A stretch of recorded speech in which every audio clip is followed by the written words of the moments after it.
So hello everyone, hope you all are fine and enjoying my class. Today my topic is High Court. So the provisions relating to High Court is in the article 214 to 231.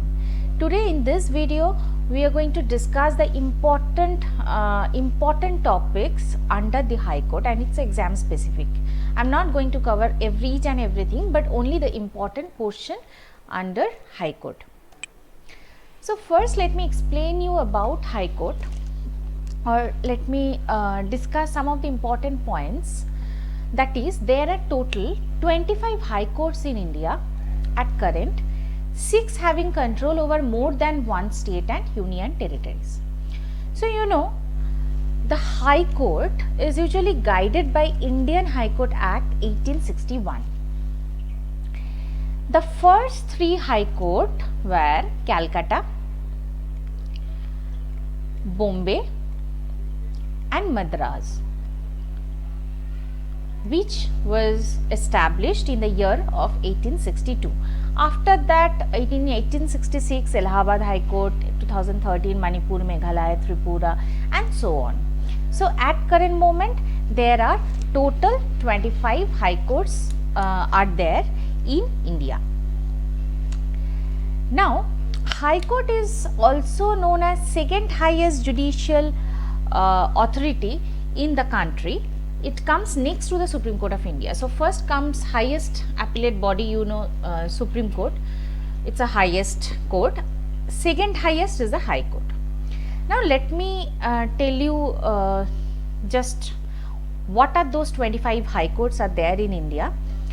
It's there like Allahabad, Andhra Pradesh, Bombay, Calcutta, Chhattisgarh, Delhi, Guwahati, Gujarat, Himachal, Jammu and Kashmir, Jharkhand, Karnataka, Kerala, Madhya Pradesh, Madras, Manipur, Meghalaya, Orissa, Patna, Punjab and Haryana, Rajasthan, Sikkim, Telangana, Tripura and Uttarakhand.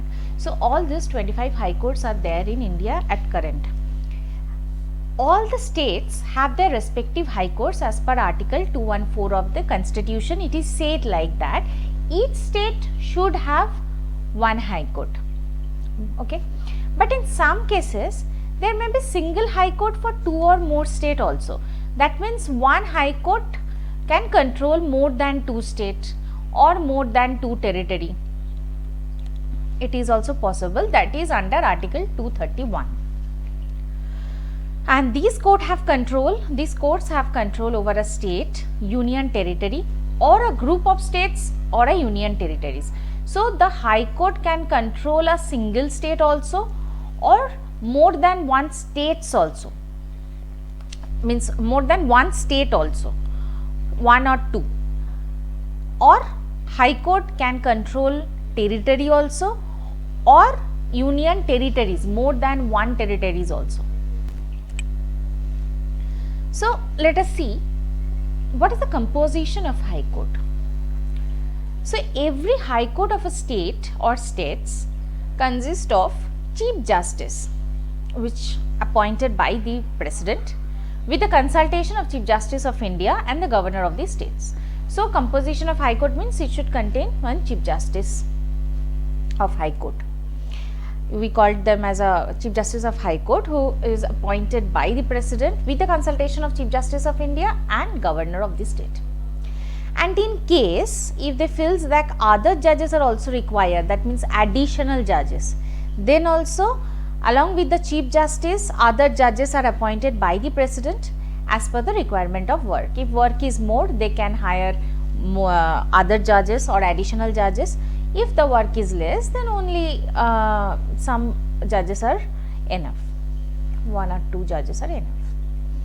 There is no specific limit prescribed for the appointment of judges in a High Court. It may vary from time to time. So no specific limit is prescribed in the Act. It varies from time to time. Next is qualification of judges. What qualification is required to become a judge of High Court? First is he must be citizen of India. He should have at least 10 years of experience as a judge, or he should be a practicing advocate for a period of 10 years in High Court. Okay, either he will be having 10 years experience in a judge field, or else he should be in practicing advocate. Okay, so advocate, he is practicing at least for 10 years in a High Court. You know, no age limit is prescribed for the appointment of judges in High Court in the Act, but unlike the Supreme Court, any eminent jurist is not eligible for becoming a High Court judge. What do you mean by the eminent jurist? Eminent jurist means famous judge, famous jurist. Okay, so those who are famous, they are not eligible to become a High Court judge. They will be there in a Supreme Court only. Next is tenure. Judge of High Court holds the office until the age of 62 years. So maximum limit is 62. Until 62 years they can hold that position, or they can hold the office. In case if the judge of High Court wants to give the resignation, they can resign, but they need to address their resignation to the President in writing. And also, if President desires so, and on recommendation of the Parliament, he may remove any High Court judge. So President is having that power. With the consultation with the Parliament, he can remove High Court judge.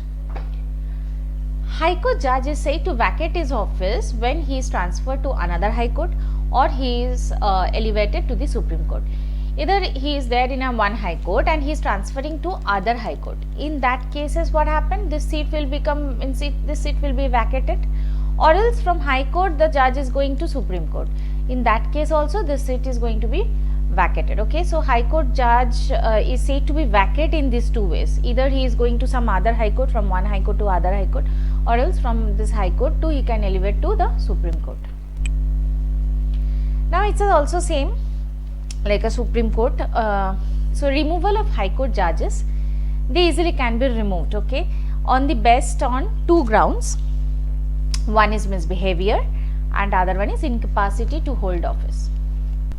Okay, this is the two ground on the best on what they can be removed from their position.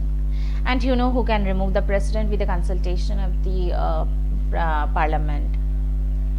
Next is a High Court judge may be removed by the order of the President only, but the President may remove a judge only when the Parliament by majority, 2/3 majority approves the removal. So I already said President can remove it, but with consultation with the Parliament. Now the houses, in the houses at least the 2/3 of the total members should approve that removal.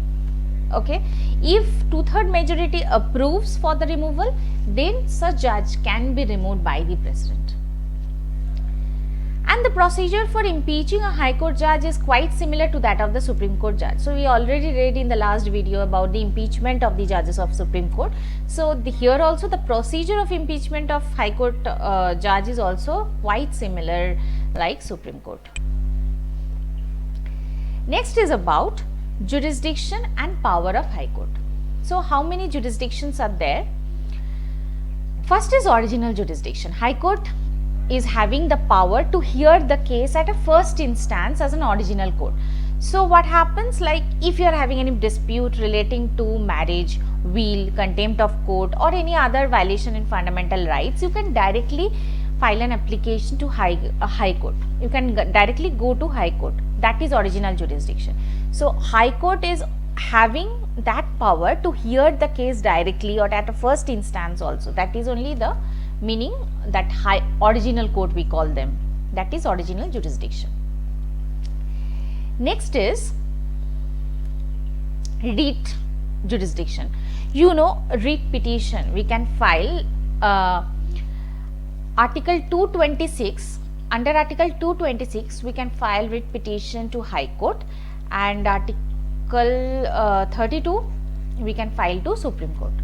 So here writ jurisdiction, Article 226 of the Constitution gives the High Court to power to issue writs. There are many types of writs. What are those? Habeas corpus, mandamus, certiorari, quo warranto and prohibition. Now I will make a different video on these writs, okay. But writ jurisdiction is like High Court is having the power to issue writs for the enforcement of fundamental rights, like if there is any violation of fundamental rights or any other legal rights. In case if there is any violation of fundamental rights or any violation of any other legal rights, then High Court is having power to issue writ petition, means to power to issue writs under Article 226.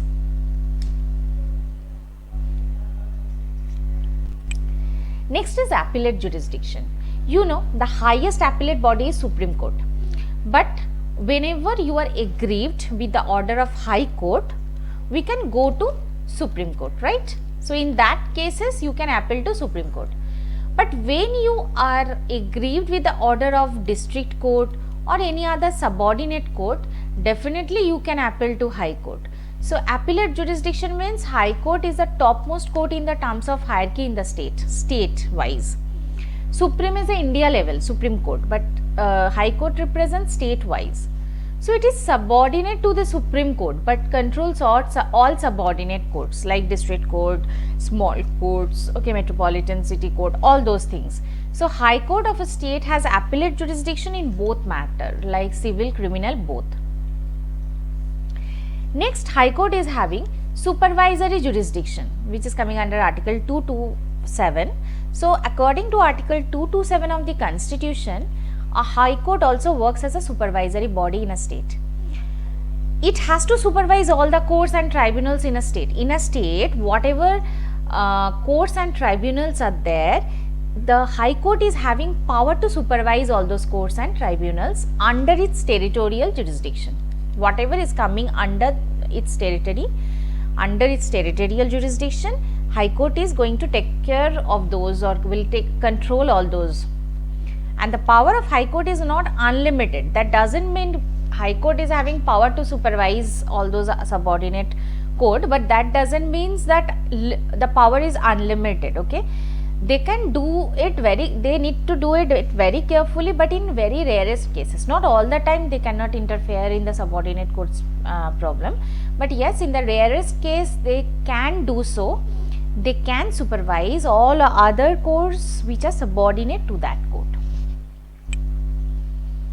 Next is Court of Record. Whatever judgments and order passed in the High Court, they will keep, okay, that should be kept as a court of record for future reference. That is actually coming under 215 of the Constitution.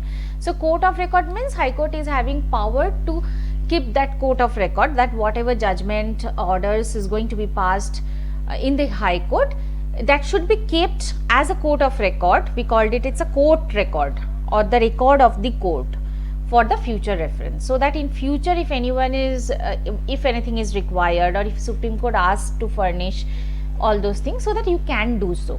That is court of record. And lastly, judicial review. Judicial review means is a judiciary judicial body, you can say it is a judiciary system also, Supreme Court, High Court. So of course they will examine the correctness of the legislative act of the legislature as well as executive orders of both the central government and state government, everything. So whatever act is passed by the legislature like parliament, they will check the correctness, how much is genuine, how much is correct, okay. And executive orders, whatever orders passed by the executives, they will check the genuineness or the orders of both central government and state government. And if the High Court finds it to be against the spirit of the Constitution, and after going through all those acts of the legislature as well as the order of the executive, if they feels that it is violating the law or if it is violating the fundamental rights somehow or made by means, then what happened, they are going to declare it as a void. It may be act, it may be order by the executive, whatever. So that is the judicial review. So High Court is having the power of doing the judicial review. Judiciary, they are going to review everything.